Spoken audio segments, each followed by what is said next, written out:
Narito na ang mga news scoop ngayon. 4 na taong gulang, halos mapatay umano sa bugbog ng kanyang amain sa Zamboanga. Lalaking nahulog sa talon sa Negros Oriental na sagip matapos ang 12 oras.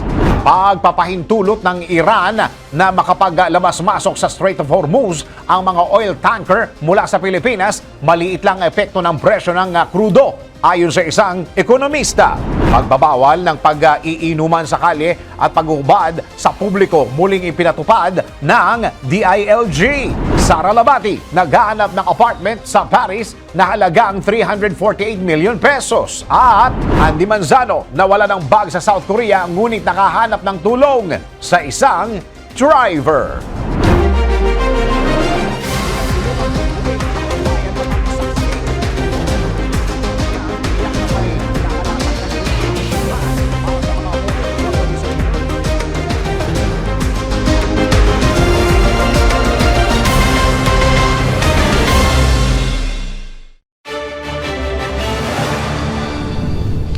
Mga balitang exclusive, mga balitang na-scoop mismo ng DWIZ News Team. Ito ang DWIZ News Scoop. Ako si Dennis Antenor Jr. Narito mga news scoop ngayon. 4 na taong gulang halos mapatay umano sa bugbog ng kanyang amain sa Zamboanga. Naritong news scoop ni Angelo Bainio. Inaresto ang isang lalaki matapos umani halos mapatay sa bugbog ang kanyang 4 na taong gulang na stepson sa Zamboanga City. Kinilala ang suspek na si J.R. Habibon na itinuro ng mga kapitbahay bilang kasama ng bata sa oras ng insidente. Ayon sa kanila, narinig nila ang sigaw ng bata bago ito isinugod sa ospital. Napansin ng mga doktor na hindi tugma ang mga sugat ng bata sa paliwanag ng suspek kaya agad silang nag-report sa pulisya. Agad namang naaresto ang suspek at kasalukuyang naharap sa iba't ibang kaso. Samantala nakikipag-ugnayan na ang City Social Welfare and Development Office sa pamilya ng biktima para sa tulong. Lalaking nahulog sa talon sa Negros Oriental na sagip matapos ang 12 oras. Naritong news scoop ni Daryl Justin. Inabot ng 12 oras ang rescue operation sa isang lalaki na nahulog sa mabatong bahagi ng talon sa Barangay Silab, Amlan, Negros Oriental. Ayon sa LDRRMO, nagtagal ang operasyon dahil sa hirap ng daanan, kondisyon ng biktima at pagtiyak sa kaligtasan ng lahat. Pinag-ingatan din ang pag-rescue dahil pinanghihinala ang may spinal injury ang 54 anyos na lalaki. Batay sa investigasyon, nanguhuli umano ng isda ang biktima at habang bumababa sa talon ay nadulas at nahulog. Sugatan ang lalaki at kasalukuyang nagpapagaling sa ospital. Utay-utay na pagtaas ng presyo ng LPG, ikakasa ng Regasco ngayong buwan. Naritong news scoop ni Kim Gomez. Ipatutupad na ng Republic Gas Corporation o Regasco ang huling bahagi ng kanilang sunod-sunod na pagtaas sa presyo ng liquefied petroleum gas o LPG para sa buwan ng Abril. Batay sa abiso ng Regasco, ipatutupad ang staggered o paunti-unting pagtaas sa presyo ng LPG na umabot sa kabuuang 16 pesos kada kilo para sa kasalukuyang buwan na katumbas ng 176 pesos para sa 11 kilogram na tangke. Dahil sa naturang dagdag presyo, umabot na sa 1,600 pesos ang suggested retail price ng mga 11 kilogram cylinders ng LPG sa Luzon. Nabatid na nauna ng inanunsyo ng Petron Corporation at Solain ang double-digit price hike sa LPG, kasunod ng babala ng LPG Markets Association na maaaring umabot hanggang 1,500 pesos ang presyo ng 11 kilong tangke ngayong buwan. Para sa News Scoop, Kim Gomez, nagbabalita ng tama, naglilingkod ng tama. Price freeze sa produktong petrolyo pwede nang ipatupad kapag sumobra na ang taas sa presyo ang langis. Lalo na ang presyo ng LPG. Ayon po yan sa isang senador. Naritong news scoop ni Ann Rodriguez.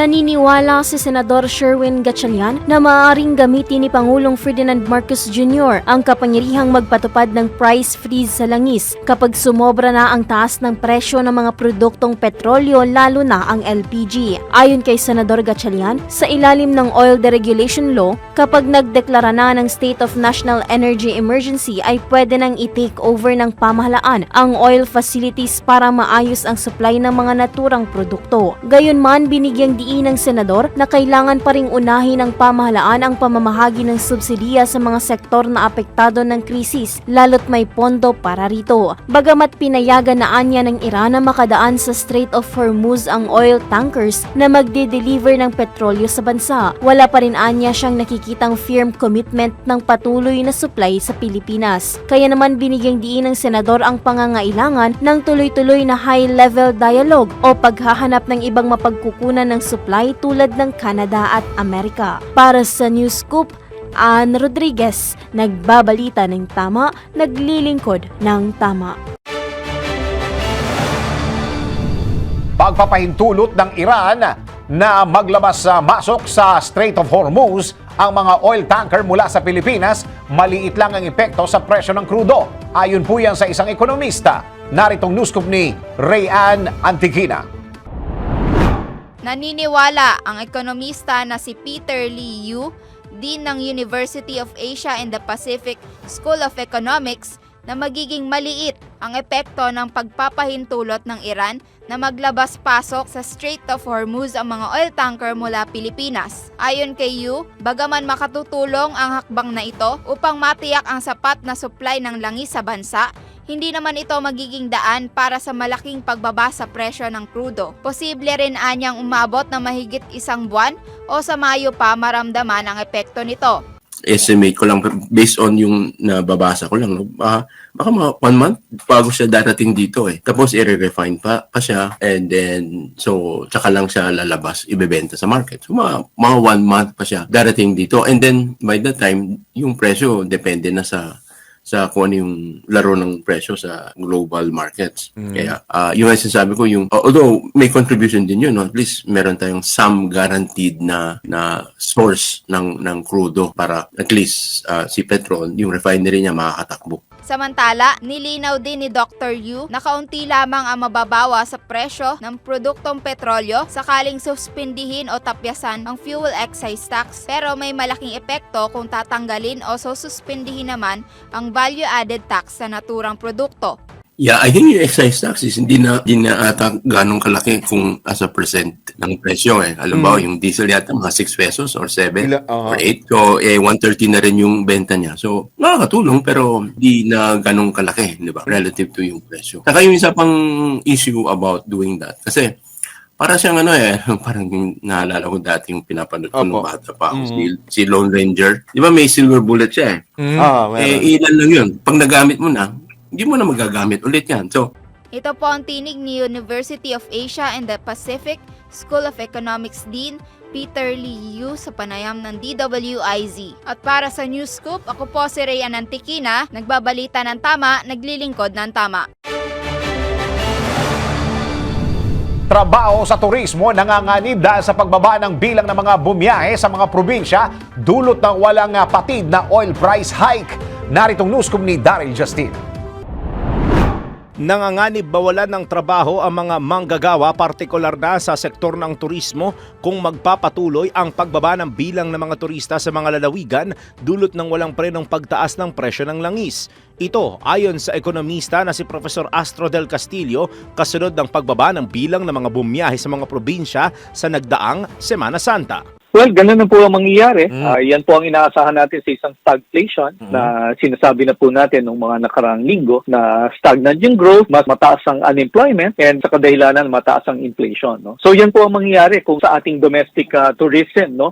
Kung talagang mag-pull back or hihina, magsuslow down ang domestic tourism. Maapektuhan po ang karamihan talaga na sektor, lalo na po sa sektor ng turismo, kung ganito po ang mangyayaring travel habits na makikita natin for the rest of the year. Samantala, hinimok ni Professor Del Castillo ang pamahalaan na magsagawa ng mga proyekto na makapagpapataas ng economic activity. importante na makatulog rin ng paggastos ang gobyerno. Magkaroon rin siya ng paggastos sa mga programa niya, sa infrastruktura. Malaking domino effect yan. Sa housing, may mga major sectors na pwedeng tulungan ng ating gobyerno. Gawin niyang efficient ang government transactions, yung pagkukuha ng mga permit, pag-a-apply ng mga documentation, sana online na lahat yan. If that will be efficient, then the economy more or less will soften the impact of this crisis. Yan ang tinig ng ekonomista na si Professor Astro del Castillo sa panayam ng DWIZ.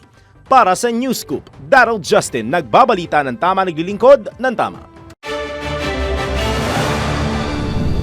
Insidente ng pagkalunod at sunog sa panahon ng Semana Santa tumaas. Ayon po yan sa Philippine National Police. Naritong news scoop ni Kim Gomez. Tumaas ang bilang ng mga insidente ng pagkalunod at sunog sa panahon ng Semana Santa, kasabay ng pagbiyahe ng maraming Pilipino para magbakasyon sa mahabang holiday break. Batay sa datos ng Philippine National Police, umabot sa 59 ang naitalang kaso ng pagkalunod mula March 29 hanggang April 5. Mas mataas ito ng 136% kumpara sa 25 kaso na naitala noong nakaraang linggo bago ang Semana Santa mula March 21 hanggang March 28. Tumaas din ang bilang ng mga insidente ng sunog sa 93 noong Semana Santa o 21% na mas mataas kaysa sa 77 na kaso na naitala bago ang paggunita ng Semana Santa. Sa kabila nito, bumaba naman ng 23% ang kabuuang crime rate sa buong bansa, kung saan ang focus crimes ay bumaba mula 680 bago ang Semana Santa tungo sa 527 sa nasabing panahon. Para sa News Scoop, Kim Gomez, nagbabalita ng tama, naglilingkod ng tama. Pagbabawal ng pag-iinuman sa kalye at paghuhubad sa publiko muling ipinatupad o muling ipapatupad ng DILG.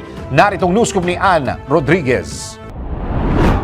Ipinagbabawal na ang pag-iinuman sa kalye sa ilalim ng Anti-Public Intoxication Act. Inanunsyo ito ni Department of Interior and Local Government Secretary John Vic Remulla sa isinagawang press conference kahapon. Bukod pa rito, ipinagbabawal na rin ang paghubad sa kalye, pati na ang pagbibidyoke lagpas ng alas 10 ng gabi. Samantala, hihigpitan at palalawigin din ang mga ipinatutupad na curfew sa mga pangunahing kalsada sa bansa, lalo na sa mga kabataan. Bahagian niya ito ng inisyatibo ng ahensya na isulong ang kaligtasan sa mga kalye at lansangan. Para sa News Scoop, Ana Rodriguez, nagbabalita ng tama, naglilingkod ng tama. Panukalang Bayanihan Law 3 inihain sa Senado. Naritong news scoop ni Angelo Bainio. Inihain ni Senator Loren Legarda sa Senado ang panukalang Bayanihan Law 3 Power to the People Act na layong bigyan ng Pangulo ng targeted emergency powers para mapatatag ang supply at presyo ng enerhiya. Sa pamamagitan ng naturang panukala, maaaring utusan ng Pangulo ang Department of Energy na i-regulate ang oil industry, magpatupad ng temporary price control at magkaroon ng emergency procurement ng petrolyo. Maaari ring atasan ng Pangulo ang Department of Finance na suspindihin o bawasan ng excise tax at value-added tax ng petrolyo at iba pang produkto gaya ng mga gamot. Pwede ring iparipaso sa Energy Regulatory Commission ang batayan ng electricity bills. Gayon din ang mandatory na pagtitipid sa kuryente ng gobyerno at pribadong sektor. Habang magkakaloob din ng mga fuel at financial support sa mga magsasaka at mangingisda, transport sector at mga OFW na apektado ng gulo sa Middle East. Maliban dito, maaari ring ipatupad ang pansamantalang pagtataas sa buwis sa luxury goods, pagpapataw ng windfall profit tax sa public utilities at pagpapataw ng wealth tax sa mga ultra high net worth individuals. Excise tax mula sa old inventory ng langis, pinare-refund na sa gobyerno ng isang senador. Naritong news scoop ni Celi Ortega Bueno. I-refund na lamang ng gobyerno sa mga oil companies ang naunang nabayarang excise tax mula sa old inventory ng produktong petrolyo. Ito nirekomenda ni Senator Sherwin Gatchalian. Ito'y para daw agad maramdaman ng taong bayan ang pagbaba sa presyo ng produktong petrolyo, lalo't sa April 13 pa posibleng maipatupad ang suspension sa fuel excise tax. Paliwanag ni Gatchalian, sa sistema ng pagpasok ng langis sa bansa ay kaagad na binabayaran ng excise tax Kaya naman hindi kaagad mararamdaman ng publiko ang pagbaba sa presyo dahil karamihan sa old inventory ay bayad na ang buwis. Dagdag pa ni Gatchalian, mayroon pang 57 days na inventaryo sa gasolina habang 47 days na inventaryo sa diesel ang kailangang hintayin maubos para maramdaman ang epekto ng pagbaba ng excise tax. Dahil dito minungkahi ni Gatchalian na i-refund na lamang ng gobyerno sa mga oil company ang naunang binayarang excise tax mula sa natitira pang inventaryo. Katuwiran ng bababatas, i-refund man ito ng pamahalaan o hindi, pareho pa rin itong revenue loss sa panig ng gobyerno. Proposal ko sa executive, no, para maramdaman kaagad yung excise tax, i-refund nilang sa mga ng oil companies, i-refund sa oil companies yung mga nabayaran nilang excise tax. Kasi ang sistema natin, pagpasok ng langis, bayad ka kaagad ng excise tax. So, marami dito sa old inventory niya, bayad na yung excise tax. So, kahit na isuspend on April 13, no? Kung ibebenta yung old inventory, hindi man natin mararamdaman yan. So, ang maganda dito, i-refund na lang. So, meaning, i-compute na lang kung magkano yung excise tax on that volume, i-refund na lang ng gobyerno. No? Total, ganun rin eh. Revenue loss rin yan eh. Whether you refund or not collect, it's still the same revenue loss. Para maramdaman ka agad. Or else, mag-aantay pa tayo, I think, another 20 days para maubos, 20 to 30 days para maubos yung inventaryo. Ito sa Patrol 910, Sally Ortega Bueno para sa impilang metodong lakas sa DWIC. Nagbabalita ng tama, naglilingkod ng tama. Sanggol iniwan sa pampublikong palikuran ng isang establishmento sa Nueva Vizcaya. Naritong news scoop ni Ronald Domingo. Pinaniniwalaang iniwan ang isang sanggol na tagpuan sa loob ng palikuran sa barangay Antutot sa Cabiso, Nueva Vizcaya. Ang bata ay isang babae na nakitang nakabalot sa isang itim na girdle at may mga bakas ng dugong indikasyon na bagong silang ito. Nadiskubre ang sanggol sa isang customer ng isang store na makikigamit na dapat ng palikuran. Nakita nito ang baby o bata na nabalutan ng girdle at sila sinadyang takpan pa ang bibig nang hindi marinig sa paligid ang iyak. Ipinaram naman ito sa mga otoridad ng saksi na tinagunan naman agad ng mga kasapi ng Municipal Disaster Risk Reduction Management Office at Cabiso Municipal Station na siyang nagdala sa bata sa pagamutan. Ngayon ay nasa kustodya ng NSWDO ang baby na nasa maayos ng kalagayan.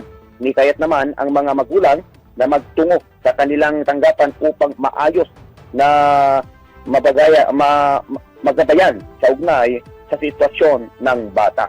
Ito ang Ronda Patrol, Ronald Idol Domingo, nag-uulat sa simpilang may tulong lakas, DWIZ. Nagbabalik ka ng tama, naglilingkod ng tama. Bilyonaryo Blues, yaman ng Pinoy tycoons. Natapyasan dahil sa global tension daw. Alamin muna kung fact or fake. Akala ng marami, karaniwang Pilipino lang ang tinatamaan ng epekto ng sigalot sa ibang bansa. Pero ang tanong, pati nga ba ang mga bilyonaryo? Alamin kung fact or fake. Alamin mo na kung tama o mali. Kung totoo o hindi. Bawalang peke. DWIZ. Fact or fake? Bumida ang bad news sa mundo ng negosyo matapos bumagsak ang net worth ng mga bilyonaryong Pilipino noong Marso. Dulot yan na nagpapatuloy na sigalot sa gitnang silangan. Ayon sa Forbes World's Billionaires List 2026, mula $43 billion noong Pebrero, lumiit sa $38 billion ang kabuang yaman ng local billionaires. Mahigit 11% na kaltas sa loob lang ng isang buwan. Pinakamalaking tapyas ang naranasan ni Enrique Razon Jr. na nabawasan ng $1.4 billion. Kaya nasa 15.1 billion na lang ang kanyang net worth. Nanatili naman sa pangalawa si Ramon Ang na may $3.5 billion. Kasunod si Lucio Tan na mayroong $3.2 billion. Umangat sa ikaapat si Henry C. Jr. na mayroong $2.4 billion. Habang bumaba sa ikalima si Manuel Villar Jr. na may $2.2 billion. Samantala, tuluyang nawala sa billionaire list si Tony Tangkak Chung matapos bumagsak ang kanyang yaman mula sa dating $1.1 billion. Fact, sa gitna ng pabago-bagong merkado, malinaw kahit ang pinakamayayaman hindi rin ligtas sa global domino effect. Para sa Fact or Fake, Angelo Bainio, nagbabalita ng tama, naglilingkod ng tama. Huwag magpapaloko, huwag magpapagancho, huwag magpapascam. Bawal! Bawal ang peke! DWIZ, Fact or Fake.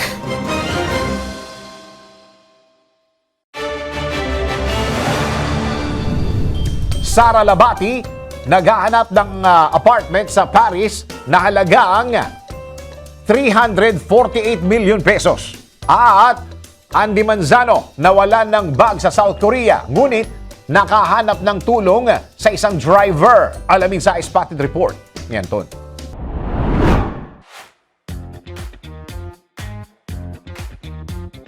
Para sa aking balitang showbiz, kinumpirma ni Sara Labati sa isang episode ng reality series ng Netflix na The Parisian Agency Exclusive Properties na naghanap siya ng perfect na Parisian apartment. Si Sara ay na-feature sa episode 3 sa 6th season ng nasabing reality series kung saan sinabi nito na meron siyang 5 million euro o 348 million pisong budget. Ayon pa sa aktres, umaasa siya na makakakuha ng apartment na magkakaroon siya ng leeway para mabalansi ang kanyang trabaho sa Paris Fashion Week. Sinabi ni Sara na kapag nasa Paris siya para sa Fashion Week, mayroon siyang 5 shows isang araw kung saan wala umano siyang tigil sa pagtatrabaho sa pagitan ng events at mga brands. Samantala, sa isa pang balitang showbiz, muling inalala ni Andy Manzano na nawalan siya ng bag noong nasa South Korea siya kung saan siya nag-celebrate ng kanyang kaarawan. Sa kanyang Facebook post, sinabi ng celebrity mom na nawala na siya ng pag-asa na maibalik pa ang kanyang bag pero naibalik daw ito ng isang taxi driver. Ayon pa kay Andy, naglalaman ng camera kung saan naroon lahat ng footage ng kanyang trip sa East Asian country ang kanyang bag. Nakatulog daw kasi ang kanyang anak na si Lucia kaya't kinarga niya ito habang daladala naman daw ng isa pa niyang anak na si Amelia ang water jug at si Oli naman ay hawak ang baby bag. Focus din umano sila na mailagay si Lucia sa stroller at nang makalis na ang taxi ay doon lamang nila napansin na naiwan na ang kanyang bag. Ayon pa rin kay Andy, hindi siya makapaniwala na may babalik pa kanyang bag pero naging reminder umano ito sa kanya mula sa Panginoon na kapag completely out of control na ang pangyayari, gumagawa pa rin ang Panginoon ng behind the scenes na paraan na hindi pa niya nakikita. Sinabi pa ni Andy na hindi ang pagkakasoli ng kanyang bag ang nakatouch sa kanya, kundi ang kabutihan ng isang taxi driver na total stranger sa kanya, kung kaya't may tuturing niya raw na best birthday gift ever ang nangyari sa kanya. At iyan ang aking balitang showbiz para sa impilang metodong lakas, DWIZ. Ako si Anton, nagbabalita ng tama, naglilingkod ng tama.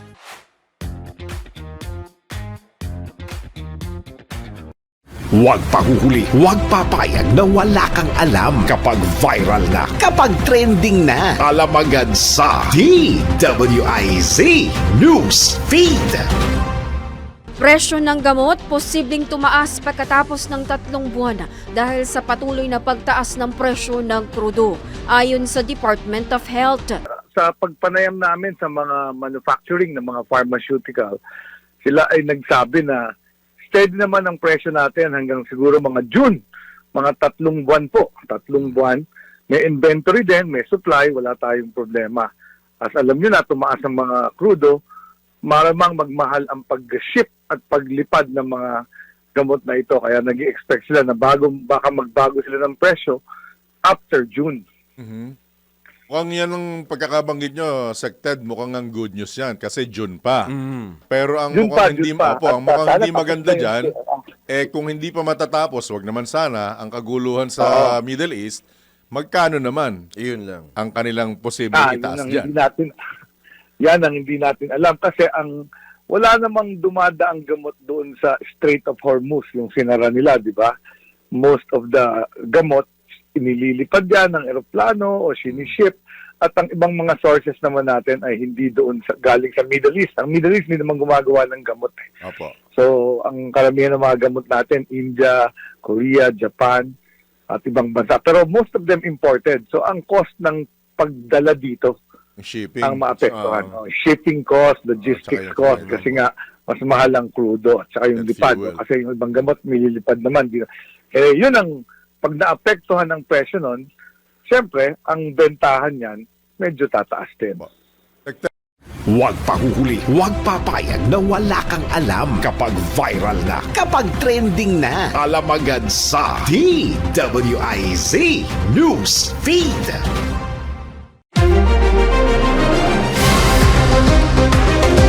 Sa pagbabalik ng News Scoop, sanggol iniwan sa pampublikong palikuran ng isang establishmento sa Nueva Vizcaya.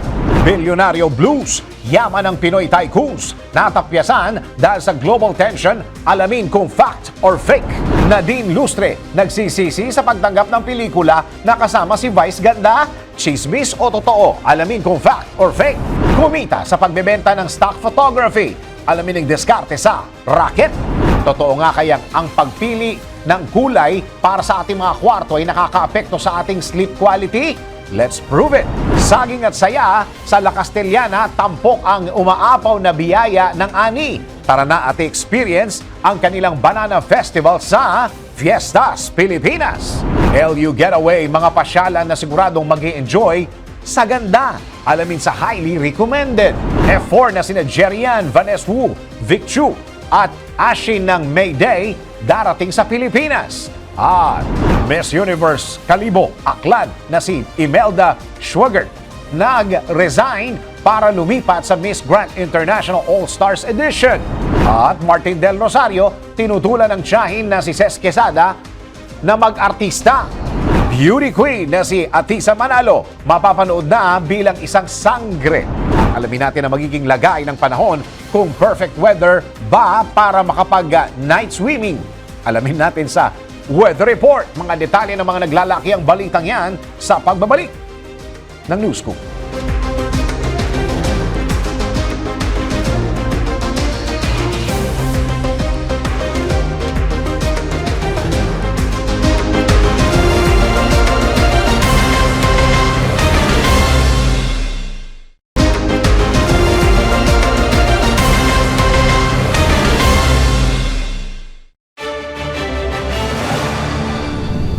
Paano ka lang papabor na maisapubliko ang mga impormasyon na mga opisyal ng gobyerno itinutulak sa Kamara? Naritong news scoop ni Kim Gomez. Hinihikayat ni One Tahanan Party List Representative Nathaniel Odocado ang mga kapwa mambabatas na suportahan ang pagpasa ng panukalang magpapatibay sa People's Freedom of Information Act. Layo nitong isiwalat ang mga dokumento ng mga pampublikong opisyal ng gobyerno sa lahat ng posisyon, kabilang na ang Pangulo at Vice Presidente. Para kay Congressman Odocado, kung walang malinaw na proseso para dito ay wala ring silbi ang panukala at lalo lamang itong maaabuso at pagtago sa katiwalian. Binigyan diin ng mambabatas na dapat mabigyan ang karaniwang Pilipino ng legal na kapangyarihan na magtanong, makaalam at makasuri. Anya, hindi dapat kailanganin ng mamamayan ang koneksyon sa loob ng isang tanggapan para lamang makita kung paano ginagastos ang pera ng bayan. Sakaling maisabatas, aatasan ng panukala ang lahat ng ahensya ng pamahalaan na maglathala kada buwan ng mahalagang record online, gumawa ng FOI manuals at tugunan ang mga kahilingan ng mamamayan sa loob ng 15 araw, maliban lamang sa malinaw na mga inspeksyon kaugnay ng national security and privacy. Para sa News Scoop, Kim Gomez, nagbabalita ng tama, naglilingkod ng tama. Lalaking may dalang baril, huli sa Oplan Sita sa Bulacan. Naritong news scoop ni Louie Angeles. Arestado ang isang lalaki matapos tangkaing tumakas sa isinagawang Oplan Sita ng pulisya at makumpiskahan ng baril at bala sa lungsod ng San Jose del Monte. Ayon kay Police Colonel Rayzon Bagain, hepe ng San Jose del Monte, naganap ang insidente bandang alas 10 ng gabi nitong nakaraang April 4, 2026 sa Bidyasa Road, Barangay Gaya-Gaya sa Gaya-Gaya sa naturang lungsod. At nagsagawa ng Oplan Sita ang mga tauhan ng San Jose Police Station. Sa naturang operasyon, isang lalaking sakay ng isang motorsiklo ang pinahinto ng mga pulis para inspeksyonin at sa halip na huminto, bigla itong nag-U-turn at tinangkang tumakas na nagresulta ng maikling habulan at kalaunan ay naharang na naman ng mga naarestong suspect sa isang 38 taong gulang na residente ng barangay Gaya-Gaya. Napansin din ng pulis ang isang caliber 45 at na may serial number 573384 na nakasukbit sa kanyang baywang na may kargang 6 na bala at isinagawang protective search. Nakarecover pa ang isa pang arms core caliber 45 pistol na may serial number na 461997 at 4 na bala at 4 ding magazine. May lamang 15 bala ang caliber 45 at hollow point ammunition. Nabigo ang suspect na magpakita ng anumang legal na dokumento para sa mga nasabing baril. Dahil dito, siya ay agad na inaresto. Nihanda na ang kaso pagsasampa sa suspect at ito ay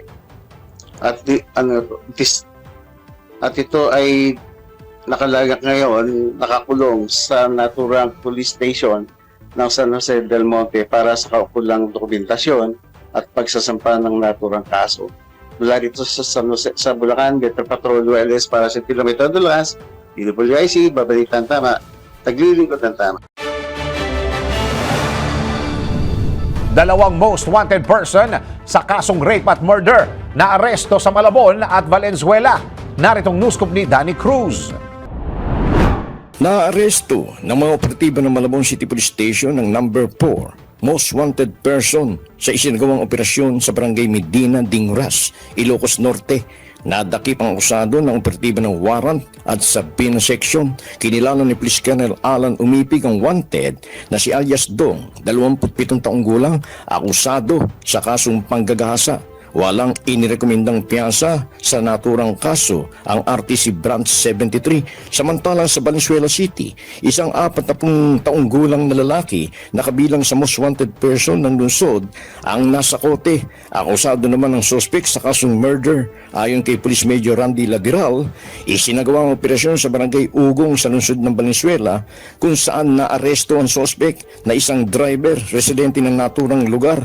Ang arresting team ay binubuo ng mga tauhan ng warrant at subpoena section sa pangunguna ni Police Lieutenant Felix Bernes. Ang warrant of arrest laban sa suspect ay inilabas ng RTC Branch 171 na may petsyang March 24, 2026. Ang dalawang akusado ay nasa kustodiya na ng Malabon at Valenzuela Police Station. Sinabi ni Police Brigadier General Christopher de la Cruz, Direktor ng Northern Police District, patuloy ang kanilang pinaigting na kampanya laban sa kriminalidad upang mapanatili ang kaayusan at kaligtasan ng mga residente sa Kamanaba area. Metro Patrol Danny Cruz, nag-uulat sa himpilang may todong lakas. DWIC, nagbabalita ng tama, naglilingkod ng tama. DSWD nagpamahagi ng specialized maternity kits para sa mga evacuees sa Quezon City. Naritong news scoop ni Angelo Bainio. Personal na binisita ni DSWD Secretary Rex Gatchalian ang evacuees sa Quezon City at pinangunahan ang pamamahagi ng specialized maternity kits para sa buntis at lactating mothers na naapektuhan ng sunog. Ang mga kit na binuo ng DSWD DRMB ay naglalaman ng 21 essential items para sa mga ina at sanggol upang matugunan ang kanilang natatanging pangangailangan sa evacuation centers. Bahagi ito ng direktiba ni Pangulong Ferdinand Marcos Jr. na unahin ang kalusugan at dignidad ng mga vulnerable sector at isasagawa na rin ang nationwide rollout ng mga kit. Nadine Lustre, nagsisisi sa pagtanggap ng pelikula na kasama si Vice Ganda? Alamin muna natin kung chismis yan sa Factor Fake. Para sa aking balitang showbiz, may samaan ba ng loob si Nadine Lustre at Vice Ganda? Ito ang kumakalat na balita dahil sa may nasabi umano si Nadine na nagsisisi siya sa pagtanggap sa isang pelikula dahil kasama niya si Vice Ganda. Makakasama kasi ni Nadine sa pelikula si Vice Ganda kung saan ayon sa balita, umano nabanggit ni Nadine na kung alam lang niya na kasama si Vice ay hindi na raw sana niya ito tinanggap. Wala naman daw sinabing dahilan si Nadine kung bakit ayon itong makasama si Vice kaya naging palaisipan ang naging rason nito. Pero bago maniwala sa nasabing issue, alamin muna kung ito ba ay fact or fake. Alamin mo na kung tama o mali, kung totoo o hindi. Bawalang peke. DWIZ, fact or fake. Sa aming ginawang research, aming napagalaman ay sa itong fake. Ito'y dahil ang totoo, si Vice Ganda ang dahilan kaya tinanggap agad ni Nadine ang nasabing pelikula na entry sa Metro Manila Film Festival. Sa interview kay Nadine, sinabi nito na hindi pa man nasasabi sa kanya kung anong role niya sa nasabing pelikula, ay agad siyang nag-yes nang malaman niyang kasama niya si Vice. Sinabi pa nito na ilang days na ang lumipas bago pa niya nalaman ang role niya na isa pa lang ina. Medyo napaisip daw siya agad pero mas nanaig daw sa kanya ang kagustuhan na makasama si Vice sa pelikula. Answered prayer daw kasi na muli niya itong makasama dahil miss na niya ito. Dahil dito kung kahit napatunayan na ang balitang nagsisi si Nadine Lustre sa pagtanggap sa isang pelikula dahil kasama si Vice Ganda ay isang malaking fake. At iyan aking fact or fake para sa impilang metodong lakas, DWIZ. Ako si Anton, nagbabalita ng tama, naglilingkod ng tama. Huwag magpapaloko, huwag magpapagancho, huwag magpapaskam. Bawal! Bawal ang peke. DWIZ, fact or fake.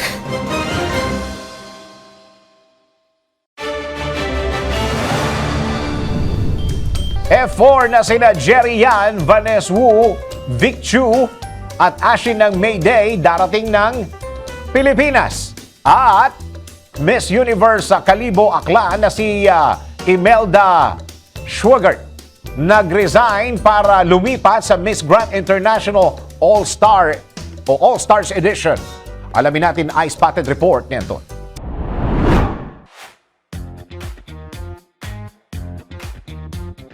Para sa aking balitang showbiz, kumpirmado na ang pagbabalik sa Pilipinas ng mga miyembro ng F4 na sina Jerry Yan, Vanessa Wu at Vic Cho at ang member ng Mayday na si Asian para sa kanilang Forever First World Tour. Ang nasabing announcement ay ginawa ng Taiwanese music company na BN Music sa pamamagitan ng isang Instagram reel. Ang nasabing announcement ay ginawa ng Taiwanese music company na BN Music sa pamamagitan ng isang Instagram reel na inirelease kahapon, April 6. Makikita sa nasabing reel ang behind the scenes ng ginawang tour ng grupo sa Wuhan, China, kung saan makikita si Asian hands-on sa paghahanda ng music at overall production para masiguro ang isang memorable concert experience. Pagkatapos ito ay nag-shift ang video sa F4 members sa sina Jerry, Vic at Vanessa. Bago matapos ang video, ipinakita sa screen ang mga susunod na pupuntahan na nasabing world tour, kabilang na dito ang Manila. Bagamat wala pang petsa kung kailan mangyayari ang nasabing concert leg sa Manila, ngunit dinagsana ng fans ng F4 ang comment section na sabing Instagram reel. Kaugnay nito, wala namang balita kung makakasama pa rin ang isa pang miyembro ng grupo na si Ken Chu dahil wala ito sa mga naunang tour at promotion ng grupo. Samantala, sa isa pang balitang showbiz, rarampa ang Filipino-German beauty queen na si Imelda Schweighardt sa kauna-unahang All-Stars edition ng Miss Grand International. Kinumpirma ito mismo ng MGI organization sa isang Facebook post kung saan kabilang na si Imelda sa mga kinatawa ng Pilipinas sa nasabing beauty pageant. Makakasama ni Imelda sa MGI All-Stars ang ibang Pilipinang kandidata na sina Gazili Ganados, Kaylin Trajano, Alexia Nunez at Fushia Ann Ravena. Matatanda ang unang inirepresent ni Imelda ang bansa sa Miss Earth 2016 at kamakailan lang ay naging opisyal ang pambato ng Kalibo Aklan sa ongoing na Miss Universe Philippines 2026 bago ito nagdesisyon na lumipat ng Miss Grand International All-Stars Edition. At iyan aking balitang showbiz para sa impilang metodong lakas, DWIZ. Ako si Anton, nagbabalita ng tama, naglilingkod ng tama.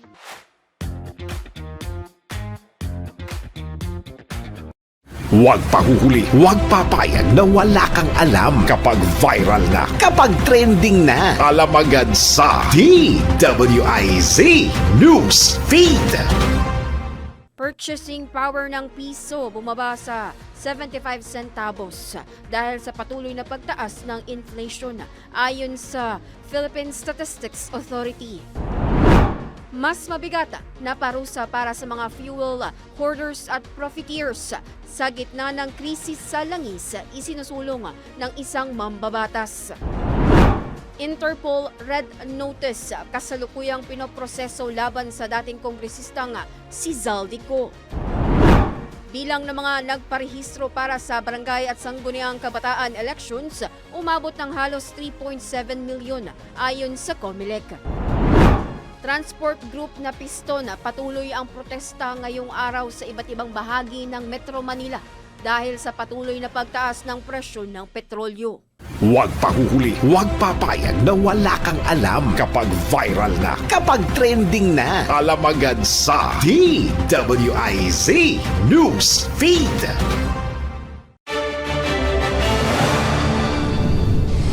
Iba pa mga balita sa pagbabalik ng News Scoop.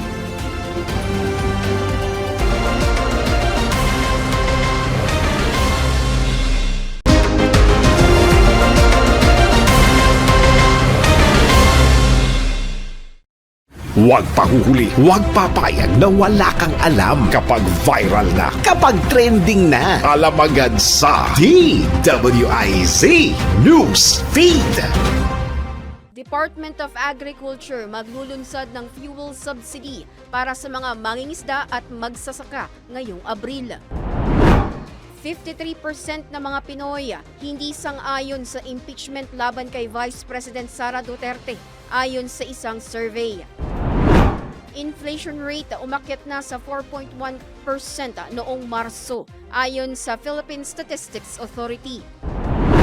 Pagdinig sa mga panukalang batas na naglalayong amyendahan ang 4Ps, ipinagpapatuloy sa Senate Committee on Social Justice, Welfare and Rural Development. Senador Chis Escudero at dating House Speaker Martin Romualdez sasampahan ng kasong plunder ng ombudsman dahil sa umano'y sabuatan kaugnay sa flood control scam. Huwag pahuhuli, huwag papayag na wala kang alam kapag viral na, kapag trending na. Alam agad sa DWIZ News Feed. Nagpadala ng tulong si Senator Bongo sa 129 na pamilyang naapektuhan ng sunog sa Barangay 23 sa Pasay City kasabay ng panawagan para sa mas pinaigting na fire prevention at disaster preparedness. Sa isinagawang relief distribution, nakatanggap ang mga benepisyaryo ng pinansyal na ayuda, pagkain, bitamina at iba pang pangunahing pangangailangan. Ilan sa kanila ay nabigyan din ng sapatos, cellphone at bisikleta. Binigyang diin ni Go ang kahalagahan ng mga batas tulad ng Ligtas Pinoy Centers Act at Bureau of Fire Protection Modernization Act upang mapalakas ang evacuation centers at kakayahan sa fire response. Isinusulong din ng senador ang rental housing subsidy program para sa pansamantalang tirahan ng mga nasalanta. Kumita sa pagbebenta ng stock photography. Alamin ang diskarte sa report na ito. Alamin ang mga bagong paraan kung paano kumita sa panahon ngayon. Nang legal ha, eto na ang racket. Kung mahilig ka sa pagkuha ng litrato, subukan ang stock photography. Ang pagkita ng pera, pasimplihin natin sa racket. Una, kumuha ng mga larawan na may malinaw na komposisyon at tamang ilaw. Pumili ng mga subject na madalas hinahanap tulad ng nature, food o lifestyle. Sunod, i-edit ang iyong mga larawan para mas mapaganda ang kalidad. Siguraduhing mataas ang resolusyon at walang distractions sa background. Pagkatapos, i-upload ang iyong mga larawan sa mga digital platforms na tumatanggap ng stock photos. Siguraduhing tama ang mga keyword at description para madaling mahanap ng buyers. Gamitin ang social media para i-promote ang iyong portfolio. Mag-post ng mga sample works at magbigay ng link kung saan maaaring bilhin ang iyong mga larawan. Tungkol naman sa kita, ang bawat download ay maaaring kumita ng 5 pesos hanggang 500 pesos. Depende sa platform at uri ng lisensya. Sa extended licenses, ang kita ay maaaring umabot ng 25,000 pesos o higit pa. Kaya kung may talento ka sa photography, itry mo na. Sabi nga 'di ba, hindi napupulot ang pera. Totoo nga kayang ang pagpili ng kulay para sa ating mga kwarto ay nakakaapekto sa ating sleep quality? Patunayan natin yan sa report na ito. Kapag tayo ay pagod na sa maghapong pagtatrabaho at paggawa ng mga tasks, madalas na ang mga go-to place natin ay ang ating mga kwarto para makapagpahinga. Pero alam mo bang may pag-aaral na nagsasabing nakakaapekto raw ang kulay ng iyong bedroom sa iyong pagtulog? Kung totoo ngang ang kulay ng ating mga kwarto ay nakakaapekto sa ating sleep quality, alamin natin yan. Let's prove it! Bago maniwala sa mga claim na yan, patunayan na yan sa Let's Prove It! Sa pag-aaral ng Sleep Foundation Org, ang kulay ng kwarto ay nakakaapekto sa pagtulog dahil sa epekto nito sa ating damdamin at pakiramdam. Napapansin umano ng mga psychologists na ang mga kulay ay nakaka-impluwensya sa mood at energy. May mga kulay daw na kadalasang nauugnay sa pakiramdam ng katahimikan at seguridad tulad ng blue at green. Kaya mas handa ang isip at katawan sa pagtulog. Habang ang matitingkad at warm na kulay naman ang tulad ng red, yellow at orange ay maaaring maging stimulating na maaaring magdulot ng kahirapan sa pag-relax bago matulog. Pero hindi ibig sabihin na kulay lang ang maaaring makaapekto sa kalidad ng iyong tulog. Tandaan na mahalaga pa rin ang balanced bedroom environment gaya ng tamang lighting, katahimikan, comfortability at consistent na sleep routine. LU Getaway, mga pasyalan na siguradong mag-e-enjoy ka sa ganda. Naritong report. Mga lugar na pinuntahan ng ibang tao, mga produkto, serbisyo na rekomendado. Alamin sa Highly Recommended. Handa ka na bang maranasan ang ultimate beach getaway sa La Union? Dito, hindi lang surfing ang bida. Sa daming spots na siguradong magpapabilib sa'yo. Unang-una, ang San Juan Beach, ang surfing capital ng North. Swak to sa beginner at pro surfers o kahit chill lang sa golden sunset vibes. Sunod, Tangadan Falls, isang hidden gem na may refreshing waters. Perfect para sa adventure seekers. Gusto mo ng Instagrammable spot? Punta na sa Macho Temple, isang makulay at historical na templo na may overlooking view ng La Union. Huwag ding kalimutan ang Baluarte Watchtower, isang makasaysayang bantayan na nagbibigay ng rustic feels. At syempre, ang Pebble Beach sa Luna, kung saan hindi buhangin kundi malang marble na bato ang pantay-pantay na bumabalot sa baybayin. Kaya ano pa ang hinihintay mo? Tara na sa LU at maranasan ng saya, adventure at chill vibes sa puso ng Norte. At yan ang ating highly recommended. Saging at saya sa La Castellana, tampok ang umaapaw na biyaya ng ani. Tara na at i-experience ang kanilang Banana Festival dito sa Fiestas, Pilipinas. Hindi lang masaya, fiesta! Hatid ng Aliw Broadcasting Corporation ang Fiestas Pilipinas! Bawat unang linggo ng Abril, nagbubunyi ang bayan ng La Castellana sa Negros Occidental sa taunang Banana Festival, isang makulay na pagdiriwang ng ani, kultura at komunidad. Tampok dito ang iba't ibang uri ng saging mula sa 13 barangay, mula sa tradisyonal na latundan at kardaba hanggang sa mga bagong varieties na pinalamutian at ipinapakita sa makukulay na float at dekorasyon. Bukod sa Agro Trade Fair, tampok ang State Parade, mga kompetisyon tulad ng Banana Festival Queen at mga pagtatanghal na ginagamitan ng saging at mga produktong gawa dito. Ang pista ay hindi lamang selebrasyon ng agrikultura, kundi simbolo rin ng kasipagan at pagkakaisa ng komunidad. Ayon sa mga lokal, ang festival ay nagbibigay daan sa mga magsasaka upang ipakita ang kanilang ani at produkto, palakasin ang lokal na ekonomiya at ipagdiwang ang mayamang kultura ng La Castellana. Para sa maraming residente at bisita, ang Banana Festival ay hindi lamang pagdiriwang ng pagkain, kundi isang fiesta ng kasiyahan at pagkakaisa. Gilas Women nagkamit ng makasaysayang silver medal sa FIBA 3x3 Asia Cup. Naritong sports news. Sa mundo ng palakasan, ang latest malalaman sa DWIZ Sports News. Nakamit ng Gilas Pilipinas Women ang kanilang unang silver medal sa FIBA 3x3 Asia Cup matapos matalo sa Australia sa score na 9-18 sa finals na ginanap sa Singapore. Maagang nakalamang ang Australia sa 6-0 run, ngunit sinubukan humabol ng Pilipinas sa tulong ng sunod-sunod na puntos ni Casey De La Rosa. Sa kabila ng pagkatalo, nakagawa ng kasaysayan ng kupunan matapos makuha ang kauna-unahang medalya ng bansa sa naturang torneo at makarating sa finals. Bago ang finals, tinalo ng Gilas Women ang Japan sa 21-19 sa semifinals at ang Mongolia sa 15-12 sa quarterfinals. Samantala, natapos naman ang kampanya ng Gilas Men matapos matalo sa South Korea sa quarterfinals. Para sa Sports News, Kim Gomez nagbabalita ng tama, naglilingkod ng tama. Arena Plus Sportsbook. Arena Plus. Gambling is for 21 years old and above only. Gambling can be addictive. Know when to stop. Martin Del Rosario tinutulan ng Shahin na si Ces Quesada na mag-artista at beauty queen na si Athisa Manalo. Mapapanood na bilang isang sangre. Narito ang iSpotted Report ni Anton.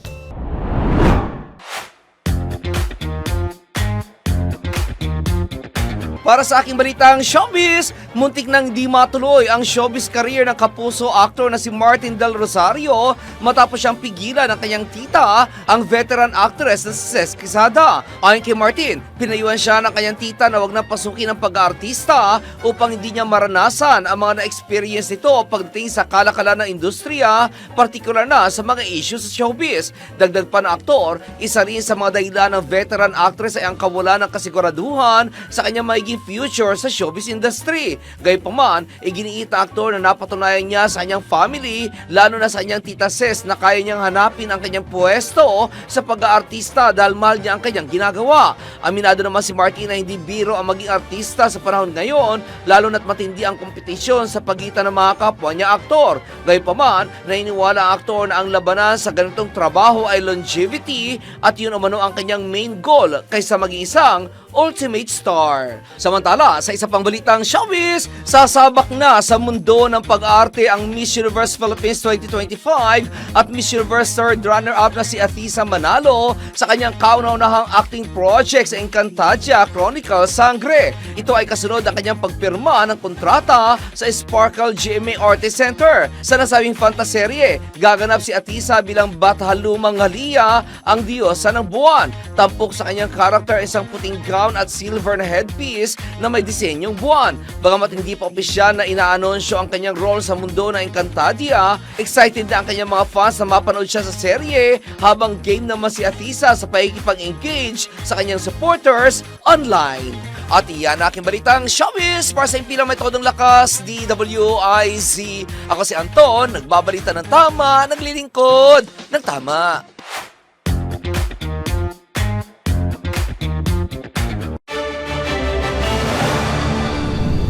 At bago tayo magpaalam, tayo muna magpatamag quote of the day. Habang dumarami ang nakakaalam, dumarami rin ang nakikialam. Tuloy lang ang panonood, pakikinig sa mga balitang tuloy-tuloy lang nangyayari. Tutukan ng DWIZ News, DWIZ News FM Regional at manood ng live sa Aliw Channel 23 at DWIZ News TV. Mag-like at subscribe sa lahat ng mga DWIZ Digital News accounts, Facebook, YouTube, DWIZ News app at news website, DWIZ TikTok at DWIZ X account. Ako si Dennis Antenor Jr. Nagbabalita ng tama, naglilingkod ng tama. Balitang Scoop Exclusive! Mga balitang nangyayari pa at gusto mong malaman kung ano na ang latest scoop. Mga balitang hindi mo dapat bitawan at kailangan ng tutok. Mababalitaan lahat, hagip lahas sa DWIZ DWIZ News Scoop! Naka-live sa Aliw 23 Free TV. Naka-live din sa DWIZ News. Naka-live din online. DWIZ Facebook, YouTube at DWIZ News website. Samahan ang buong puwersa ng DWIZ News and Research Team sa paggalugad sa buong bansa at buong mundo ng balita at impormasyon. DWIZ News Scoop! Maki-scoop 4 p.m. Monday to Friday kasama si Dennis Antenor Jr. DWIZ News Scoop! Bahagi pa rin ng inaabangan tuwing hapon sa DWIZ News Hapon Highlights. Nagbabalita ng tama, naglilingkod ng tama.